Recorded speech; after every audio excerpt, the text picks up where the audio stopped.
बच्चों, नमस्कार। कैसे हैं आप सब? मुझे आशा है कि आप सब अच्छे होंगे, खुश होंगे, बहुत ही खुशहाल होंगे। और अभी शुरू करते हैं अपनी वीडियो में जो हमें काम करना है आज का। हमने चैप्टर पढ़ा था लास्ट वीडियो में, ज़रा फिर से बताओ। एक बड़ी ही मज़ेदार कहानी थी, ठीक है। और एक बूढ़े आदमी के बारे में जिसके खेत में मटर की फलियां लगी हैं और कौन उसके खेत में आके खाता है। तो इस प्रकार आपने ये कहानी पढ़ी। आज हम इस चैप्टर का हम करेंगे बुक वर्क, ठीक है। बुक वर्क में सबसे पहले हम लोग मुख से जो प्रश्न है हम लोग वो करेंगे। मुख से जो प्रश्न पूछे जाते हैं वो जनरली क्लास में ही पूछे जाते हैं। और टीचर का जो सबसे ज़्यादा जो इसका एक उद्देश्य होता है क्वेश्चंस पूछने का, इसका मुख्य कारण ये है कि ये जानना कि बच्चा जब कोई भी चैप्टर पढ़ चुका है या टीचर रीड करवा चुके हैं तो उसने कितना ग्रास्प किया है उससे रिलेटेड। अगर उससे क्वेश्चन या नॉलेज उससे रिलेटेड, उस चैप्टर से रिलेटेड कितना उस बच्चे ने ग्रास्प की है, ठीक है। तो उससे रिलेटेड कुछ क्वेश्चंस पूछे जा सकते हैं, या फिर ये जानने के लिए कितना ऑब्जर्व किया है बच्चे ने पढ़ते समय, कितना ध्यान से उसने पढ़ा है, ठीक है। तो शुरुआत करते हैं प्रश्न नंबर क्या से। प्रश्न नंबर क्या है, बूढ़े आदमी के खेत में कौन सी फसल खड़ी थी। तो आप सब जानते हैं, चैप्टर में पढ़ा था, बूढ़े आदमी के खेत में मटर की फसल खड़ी थी। प्रश्न नंबर क्या है, बूढ़े ने क्या निश्चय किया। बूढ़े ने क्या निश्चय किया? बूढ़े ने निश्चय किया रात में छिपकर चोर पकड़ने का। क्योंकि कोई आके उसके खेत से मटर की फलियां खा रहा था, तो बूढ़े ने फाइनली ये सोचा कि अब तो मैं चोर को पकड़ के ही रहूँगा। तो उसने रात में छिपकर चोर पकड़ने का निश्चय किया। प्रश्न क्या है, बूढ़े के खेत में मटर की फलियां खाने कौन आता था। बूढ़े के खेत में मटर की फलियां खाने कौन आता था? इंद्र का हाथी ऐरावत, ठीक है। जो देवराज, जो देवताओं के जो राजा हैं इंद्र, तो उसका हाथी ऐरावत आता था। प्रश्न घ है, हाथी ने मटर की फलियां खाकर पानी कहाँ पिया। हाथी मटर की फलियां खाकर कहाँ पर पानी पीता था? वो हमेशा पोखरी में पानी, पहले मटर की फलियां खाता था और पोखरी में पानी पीता था। पोखरी का अर्थ मुझे आशा है कि आप सबको पता है, एक छोटा तालाब होता है, ठीक है। प्रश्न नंबर अड़ है, हाथी किसका था, वह कहाँ से आया था और उसका क्या नाम था। हाथी किसका था? चैप्टर में पढ़ा है हमने, हाथी देवराज इंद्र का था। और वह कहाँ से आया था? वह स्वर्ग से आया था। और उसका नाम क्या था? उसका नाम ऐरावत था, ठीक है।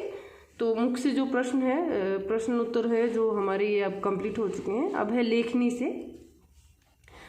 जो प्रश्न 1 है उसमें है दिया गया है, सही शब्द से खाली जगह भरिए। सही शब्द आपको चुनना है और आपको जो खाली स्थान दिया गया है वो उसमें भरना है, ठीक है। ये मैंने पहले से ही भर के आप लोगों के थोड़ा सा उससे आपको आराम रहे, ताकि आप आराम से उस चीज़ को जान सकें, इसलिए मैंने पहले से भरा हुआ है। प्रश्न क्या है, एक बूढ़े आदमी ने अपने खेत में इस बार डैश बोई थी। क्या बोया था इस बार बूढ़े आदमी ने? मटर की फसल बोई थी, तो मटर, ठीक है। ऐरावत ने पहले मटर की खूब सारी फलियां खाई और फिर डैश में पानी पिया। कहाँ पे पानी पिया उसने? पोखरी में पानी पिया। डैश में कितनी बड़ी बड़ी और तरह तरह की रंग बिरंगी स्वादिष्ट मिठाइयाँ हैं। कहाँ पर है स्वादिष्ट और रंग बिरंगी बड़ी बड़ी मिठाइयाँ? तो स्वर्ग में है। प्रश्न घ है, सब डैश स्वर्ग की ओर मिठाइयाँ खाने जा रहे थे। सबके मन में डैश फूटे हुए थे। क्या था? सब खुशी खुशी स्वर्ग की ओर मिठाइयाँ खाने जा रहे थे। और सबके मन में क्या थे? सबके मन में लड्डू फूट रहे थे। क्या फूटे हुए थे? लड्डू।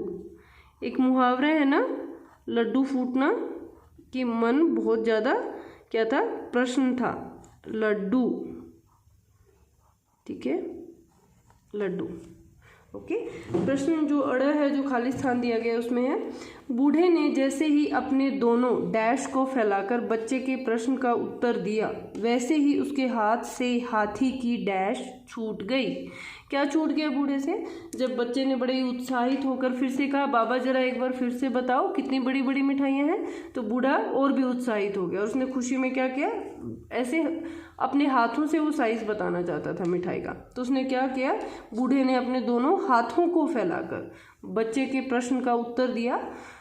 वैसे ही उसके हाथ से हाथी की डैश छूट गई। क्या छूट गया? पूंछ छूट गई, क्योंकि वो हाथी की पूंछ पकड़ कर जा रहे थे ना स्वर्ग में। तो ठीक है। अब करेंगे हम प्रश्न नंबर 2 लेखनी से जो है, इसमें पूछा गया है किसने, किससे और क्यों कहा।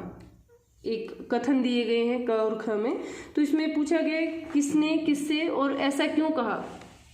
ठीक है, प्रश्न जो क है, जो कथन दिया गया है, तो यह बात है तभी तो ऐरावत गजराज आकाश से ही धरती पर मटर खाने और पोखरी में पानी पीने आया है।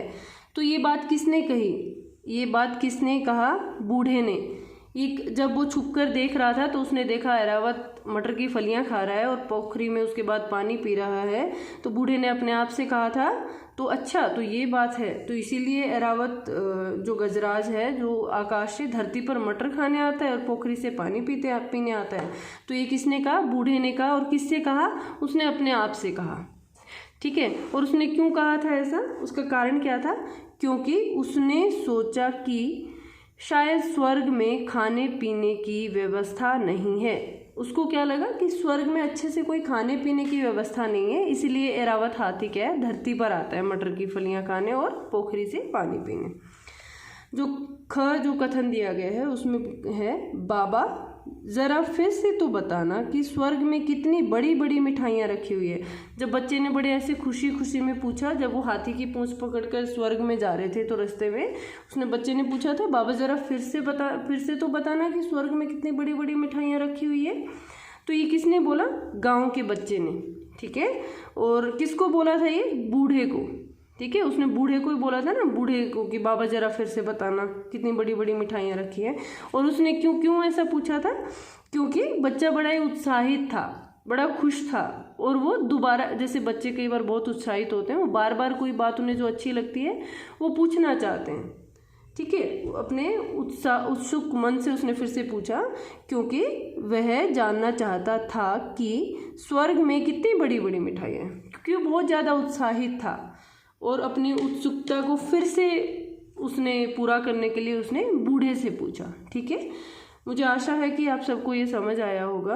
और जो नेक्स्ट वीडियो होगी हमारी, उसमें जो आगे जो बुक वर्क है, जो प्रश्न उत्तर हैं, वो हम पूरा करेंगे। और आज के लिए इतनी ही वीडियो है। आज की जो वीडियो है हम उतना ही काम पूरा करेंगे। और यदि आपको मेरी वीडियो पसंद आ रही है या बच्चों के किसी प्रकार से भी काम आ रही है तो please like, share and subscribe my channel. बहुत बहुत धन्यवाद, शुक्रिया।